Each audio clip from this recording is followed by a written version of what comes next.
আসসালামু আলাইকুম। আজকে আমরা যে প্রশ্ন নিয়ে আলোচনা করব সেটা হচ্ছে বায়ুমণ্ডলের সংযুক্তি অথবা উপাদান সম্পর্কে আজকে আমরা আলোচনা করার চেষ্টা করব। তাহলে উপাদান বলতে কি বুঝি? উপাদান বা এলিমেন্ট হচ্ছে আমাদের কোনো একটা বস্তুর মিশ্রণ, যা যা দিয়ে তৈরি হয় সেগুলোকে একত্রে আমরা উপাদান বলে থাকি।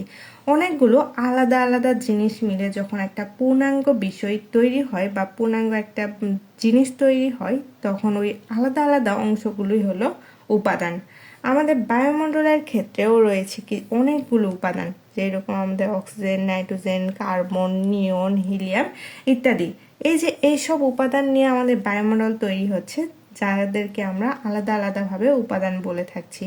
তাহলে আমাদের প্রথমে জানতে হবে যে বায়ুমণ্ডল বলতে আমাদের কি বুঝি। বায়ুমণ্ডল হচ্ছে পৃথিবী পৃষ্ঠের, যাকে আমরা বলে থাকি ভূপৃষ্ঠের উপরে বিভিন্ন প্রকার গ্যাসীয় উপাদান যে আবরণে পৃথিবীকে ঘিরে রেখেছে তাকে আমরা বায়ুমণ্ডল বলে থাকি। সহজ কথায় বলতে গেলে ভূপৃষ্ঠের উপরে বিভিন্ন প্রকার গ্যাসীয় উপাদানের আচ্ছাদন বা আবরণই আমাদের বায়ুমণ্ডল। গ্যাসীয় উপাদানের গুলোর মধ্যে আমাদের অক্সিজেন, নাইট্রোজেন অন্যতম। মানে আমাদের গ্যাসীয় যে উপাদানগুলো বায়ুমণ্ডলকে আচ্ছাদন করে রেখেছে বা আমাদের ঢেকে রেখেছে চাদরের মতো করে, তার মধ্যে অন্যতম হচ্ছে অক্সিজেন এবং নাইট্রোজেন। এগুলো সব থেকে বেশি পরিমাণে বায়ুমণ্ডলে থাকে। এবং এই দুটি উপাদান ব্যতীত আরও অনেক উপাদান রয়েছে, যেগুলোকে আমরা নগণ্য এবং অতি নগণ্য পরিমাণে উল্লেখ করে থাকি। নিম্নে এই উপাদানগুলোকে আমরা বর্ণিত করলাম বা উপাদানগুলোকে আমরা দেখানোর চেষ্টা করলাম। এই উপাদানগুলোকে মূলত আমরা তিন ভাগে ভাগ করতে পারি। প্রথম হচ্ছে মুখ্য উপাদান, যেটা আমাদের সব থেকে বেশি পরিমাণে বায়ুমণ্ডলের অংশকে দখল করে থাকে। তারপরে রয়েছে গৌণ উপাদান, এগুলো খুব কম পরিমাণে থাকে কিন্তু পরিবেশের উপর এদের প্রভাব অনেক বেশি। তারপরে যেগুলো রয়েছে সেগুলো হচ্ছে অতি সামান্য বা সামান্য উপাদান, যেগুলো আমাদের সামান্য বা আমাদের খুব অল্প পরিমাণে ট্রেস পরিমাণে থাকে, যেরকম krypton, xenon, hydrogen, nitrous oxide এবং সালফার ডাই অক্সাইড। এগুলো খুবই খুবই খুবই অল্প পরিমাণে থাকে, যাদেরকে আমরা অতি নগণ্য বা সামান্য উপাদান বলে থাকি। এখন আসো আমাদের মুখ্য উপাদানের ক্ষেত্রে। আমাদের এখানে দেখানো হয়েছে পরিমাণের ধরন, যেটা আমাদের মুখ্য উপাদান বা গৌণ উপাদান বা অতি সামান্য উপাদান। তারপরে রয়েছে উপাদানগুলোর নাম, যেগুলোকে আমরা নাইট্রোজেন, অক্সিজেন, পানি বাষ্প বা আর্গন বা আরও যেগুলো রয়েছে সেগুলো দেওয়া রয়েছে। তারপর শতকরা পরিমাণ, মানে আমাদের পার্সেন্টেন্সে দেওয়া রয়েছে এবং পিপিএমে দেওয়া রয়েছে। আমি পার্সেন্টেন্সটা বলছি, তোমরা পিপিএমগুলো দেখে নিও।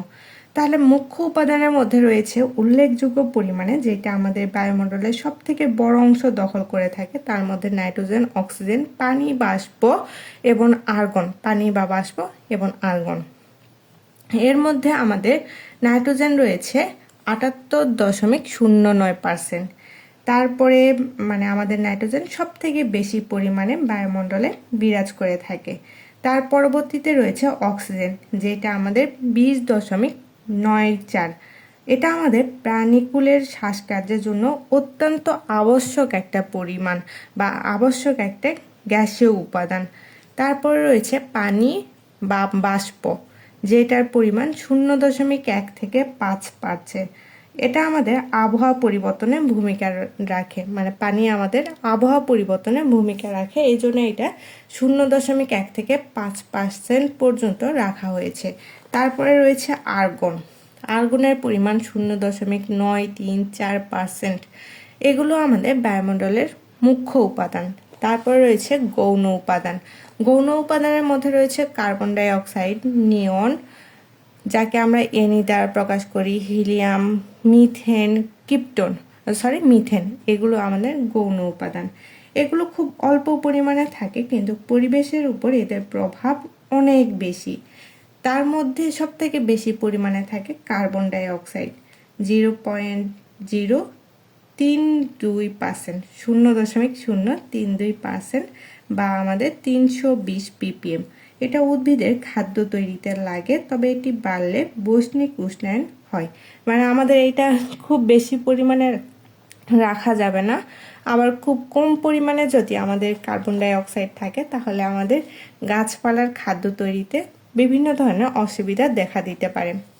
তারপর রয়েছে নিয়ন, হিলিয়াম, মিথেন, এগুলো খুবই সামান্য পরিমাণে থাকে, যেখানে নিয়নের পরিমাণ 0.0.00182, হিলিয়ামের পরিমাণ 0.0005224% এবং মিথেনের পরিমাণ 0.00018%।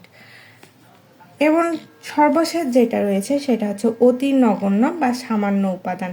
এগুলো খুব অল্প পরিমাণে বা ট্রেস পরিমাণে থাকে, যেরকম আমাদের কিপটোন, নাইট্রাস অক্সাইড, হাইড্রোজেন, জেনন এবং সালফার ডাই অক্সাইড, এগুলো খুবই অল্প পরিমাণে থাকে। দেখো, এই সব কিছু নিয়েই আমাদের বায়ুমণ্ডলের সংযুক্তি। ভূপৃষ্ঠের যখন উচ্চতার পরিবর্তন হয় তখন এই যে উচ্চতার পরিবর্তনের সাথে সাথে যখন আমাদের ভূপৃষ্ঠের উচ্চতার পরিবর্তন হচ্ছে তখন আমাদের উপাদানের পরিমাণ কম বেশি হয়ে থাকে। তবে 16 কিলোমিটারের ঊর্ধ্বাংশে বা আমাদের উপরে পর্যন্ত বায়ুমণ্ডলের যেসব উপাদান রয়েছে সেগুলো স্থির অবস্থানে থাকে। এর অর্থ হচ্ছে যে আমরা মাটি থেকে যত উপরে উঠি বাতাস তত বেশি পাতলা হতে থাকে। আমাদের বাতাস অনেক বেশি গাঢ়, তাই না? এগুলো যখন আমরা মাটি থেকে উপরের দিকে উঠবো তখন আমাদের পাতলা হতে থাকে। তবে প্রথম 16 কিলোমিটার, যেটাকে আমরা ট্রপোস্ফিয়ার বলে থাকি, এ পর্যন্ত গ্যাসগুলোর অনুপাত বা মিশ্রণ মোটামুটি একই রকম থাকে বা স্থির থাকে।